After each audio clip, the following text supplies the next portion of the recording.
بسم الله الرحمن الرحيم. أيها الأخوة الكرام، السلام عليكم ورحمة الله وبركاته. قناة وموقع هنا أريزونا ترحب بكم. أهلا وسهلا بكم في أسواق القدس، حيث تجدون جميع المواد المنزلية والمواد الغذائية لكافة العوائل في ولاية أريزونا. وفي أسواق القدس يوجد فرن للصمون الحار ومخبز للخبز الحار أيضا في كل يوم. وتوجد في أسواق القدس ملحمة متكاملة من اللحم الحلال بمختلف أنواع اللحوم وكذلك الدجاج، ومطعم متكامل يحتوي على الأكلات الشرقية اللذيذة.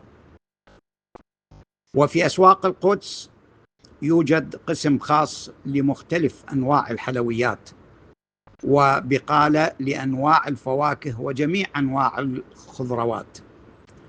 وفي أسواق القدس يوجد أنواع الكبب وأنواع الألبان وأنواع البقوليات وأنواع التمور، علما بأن جميع الأسعار معتدلة ومقبولة من الجميع.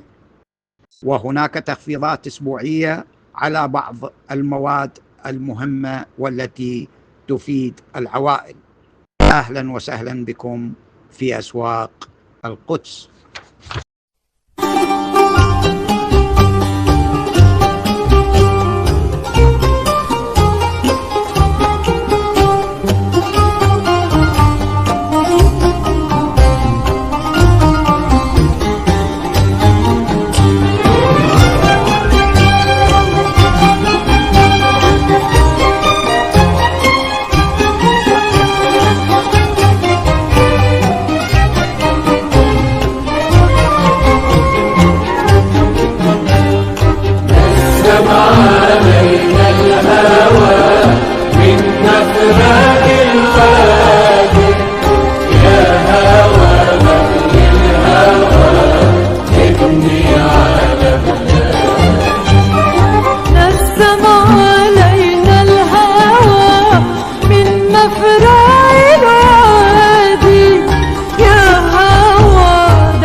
يوجد الفرع الرئيسي في نورثرن و35 أفنيو، والفرع الثاني في جرينواي و35 أفنيو.